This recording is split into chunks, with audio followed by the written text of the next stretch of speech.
Bonjour, bienvenue à cette formation de ferraillage sur le plugin de PowerPack. Donc dans cette formation, on a pu traiter le ferraillage, l'essentiel de ferraillage avec le PowerPack. Donc on a utilisé PowerPack 2022, donc ça sera valable aussi pour toutes les autres PowerPack. Donc ici, on va essayer de vous présenter un peu ce qu'on a pu faire durant cette formation après le générique.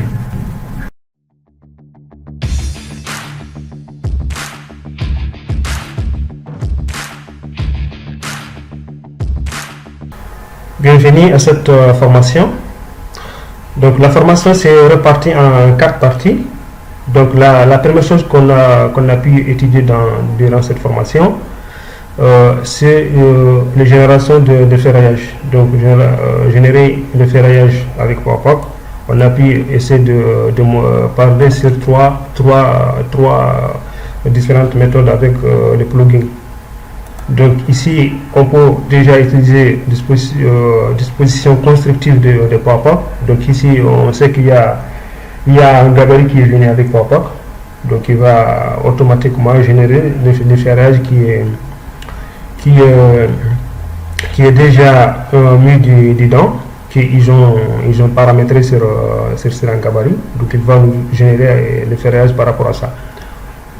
Voilà, donc la deuxième méthode, c'est d'utiliser manuellement les PowerPack pour générer le ferraillage avec l'onglet qui est là, assez principal, donc en utilisant ça. Donc la troisième méthode, c'est d'utiliser avec les hypothèses de ferraillage de l'élément. Vous sélectionnez l'élément et vous mettez vos hypothèses de ferraillage et vous lancez et ça vous donne le ferraillage souhaité. Donc on a pu utiliser ces trois méthodes-là sur les semelles et sur le poteau et sur le poutre. Donc les dalles, ça n'existe pas avec les dispositions constructives, mais on peut utiliser PowerPack certains onglets pour pouvoir ferrailler les dalles comme au niveau de ferrage de rive. Il y a une méthode d'utiliser pour pouvoir ferrailler ça comme ça. Le trimming aussi au niveau des voiles comme au niveau des dalles, donc on peut le faire. Tout ce qui concerne la répartition transversale au niveau des poteaux ou de poutres. Voilà. Maintenant, la deuxième partie concerne comment générer les feuilles. Donc, on a utilisé des feuilles. Vous pouvez créer des gabarits au niveau de vos feuilles. Donc, en précisant le coupe que vous voulez avoir au niveau de votre plan d'exécution de ferraillage. Donc, ça, il suffit juste de rentrer au niveau de là pour pouvoir faire certains réglages au niveau de là. Donc, ça concerne ça. Il y avait même des gabarits au niveau de là. Donc, à chaque partie, je pouvais mettre des gabarits. Voilà, ici même c'était, voilà, vous pouvez choisir les gabarits que vous voulez au niveau de là. Voilà, donc vous mettez des feuilles, si vous avez déjà des feuilles de cartouches que vous avez fait paramétrer, vous pouvez l'ajouter dans votre projet. Voilà, et la troisième partie concerne les annotations.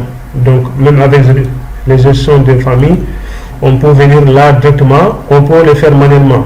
Donc j'ai déjà parlé comment les trouver dans votre disque ou de générer ou de charger dans votre projet. Le PowerPack même le plugin va chercher les familles qui se trouvent dans votre disque ici, il va les mettre ici. Concernant surtout tout ce qui concerne les annotations des PowerPack, de couvrage, des dalles, tout, il va vous mettre ça ici.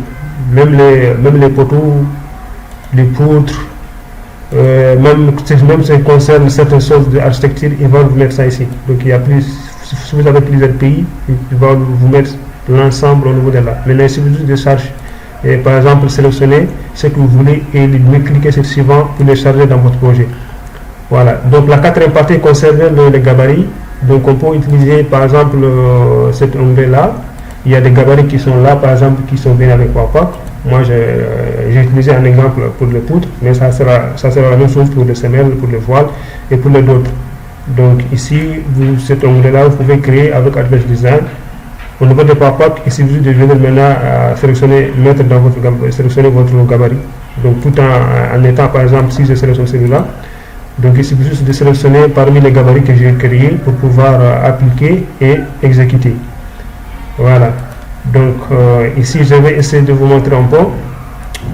À la fin, à chaque fois que je peux quand même faire un exemple de plan avec les semelles, comme avec les poutres aussi, avec les poteaux par exemple ici. Donc j'avais fait plusieurs méthodes, généré parfois plusieurs fois. C'est pour cela qu'on va voir jusqu'à, on a ici 4 feuilles, donc plusieurs fois. Donc à chaque fois je viens pour choisir une pour faire une petite présentation et les annotations au niveau avec des pop-up. Voilà, donc il y a aussi pour les poutres aussi. Donc j'avais même juste pris une poutre particulière au niveau de là.